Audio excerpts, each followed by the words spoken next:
know, when we first started Wine for Water, it was for clean drinking water. When I first went to Chakraseca, there was not much there. Long before there was a clinic, there was no school, no community center. But when we first went into Chakraseca, we knew it was a brand new ball game for us. We didn't really know what we were doing. We needed someplace we could learn what this whole thing about local leadership means. And we needed somebody that was strong enough that they could say no to us over and over again. The growth of the organization is phenomenal. The fact that it's pretty much coast to coast, there's teams all over the country. Went down to Nicaragua and I came back and was totally enthralled with what the potential would be with the partnership between JustHope and Tulsa Community College under the auspices of taking students down and engaging in service learning. And I know over the years we have transformed a lot of students' lives. I think the hallmark, aside from the service component, which is critical, is what the service learning accomplishes in the minds and hearts and souls of our students, and that is providing those what I call disorientating dilemma moments, the liminal moments that you have, that you work through, that are difficult, but they help to change your worldview. In April of 2018, when we had to evacuate our North American staff, and shortly after we suspended travel, JustHope decided that the priority was to maintain our staff in Nicaragua, to do whatever it took to keep them employed. Some of them are the only person who's employed in their families. They're supporting large, immediate and extended family on their salary. And so we got creative with how we use our translators to keep them employed. We immediately had to postpone trips, and the trips are such a crucial component of what JustHope does. The first part of the mission is creating global partnerships. And it's that much more challenging to do that when you don't have people on the ground with which you're creating those partnerships. We had to be willing to face what are real issues, and also willing to try to get some legitimate information and tell the real story of what's going on there. And that was a challenge because we didn't have, the press didn't really care very much. There wasn't a lot of exposure to what was going on in Nicaragua. And within Nicaragua, there was quite an oppression of any sort of journalistic voice that would come out of there. I think that honestly, despite that this has been such a hard year, it has been an amazing test of our organization's values. And in my estimation, at least, we have, I think, passed with flying colors. One of the opportunities that we've had in the last 18 months is to see if the model of solidarity that Leslie started out with, if that model would in fact work if North Americans weren't on the ground. We know now that our Nicaraguan staff is stronger than ever, and they were certainly capable of continuing our projects and programs with very little to no interruption. And what they really needed was for us to stand in solidarity with them, to continue to support them financially, but then also walk with them as they began a new day in Chakraseca. This idea of the solidarity model is not a common model, especially when it comes to foreign relations or international mission trips. It's more what can this nonprofit do for the community, and whereas this solidarity model is what can we as a community sustain and do for you, and what do you guys want? Basically, it had to do with standing solidly alongside.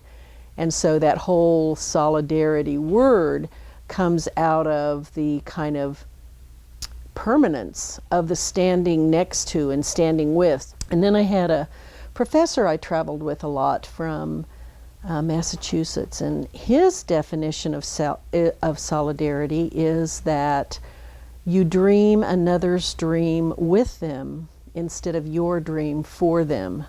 And so the kind of solidarity that is dreaming another's dreams with them means that the first thing you have to do is go in and listen long and hard, and listen long enough that you not only hear them articulate their dreams, but you really understand the context in which those dreams are being dreamed.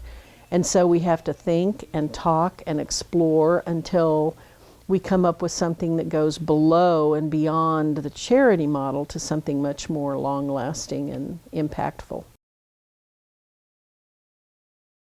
We are still working within the health programs to support the clinic in Chakra Seca.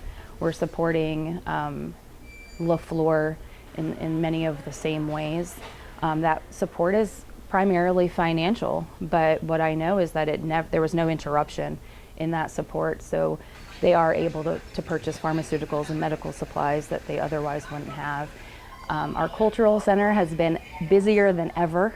You know, dance instruction and music lessons and a place to come and be and hang out, that's still going on. Our education programs, we are still supporting all of the elementary schools in Chakra Seca, and we're still supporting all of our university scholarship recipients, even when some of them couldn't go to class because it wasn't safe. We continued that support. Our microcredit loan program, social enterprise, is operating the way that it always has and has still maintained its success. It's about 8 acres in Chakra Seca, and it started as an idea that JustHope could operate this farm to be innovative, experimental, that we would be able to try new things, take some risks on this farm that the typical Chakra Secan farmer wouldn't be able to do. And we do that through partnerships with local agriculture college students. We do that with our microcredit loan recipients and with the community. And so then that information would be disseminated to the farmers in Chakra Seca. But we asked for a local commission of farmers to come together and make decisions about what would happen next on the farm. And that's what we have today. We have we call it the Farm Commission. It's a committee of local farmers, men and women, who make decisions together about how to use the land and how that will benefit the community. Our first initial trip that was not just the really inner circle of folks was a next layer of folks who had been before and had some experience. So Nicaragua wasn't a totally new slate to them, and we had a very, very positive experience with that group, people for whom this was their second or third or fourth trip.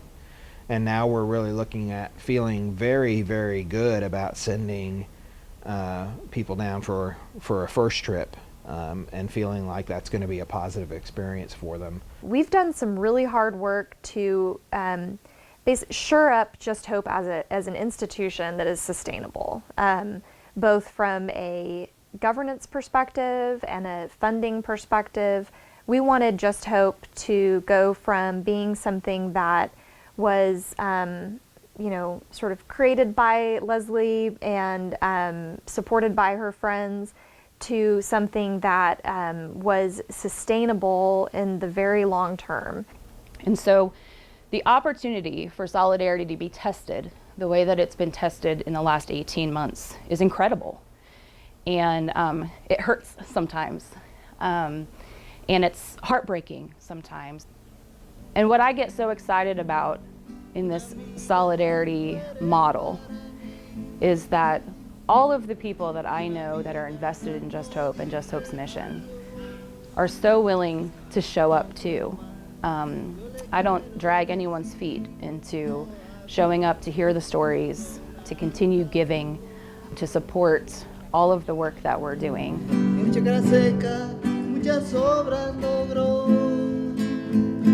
Para hacer un sueño realidad.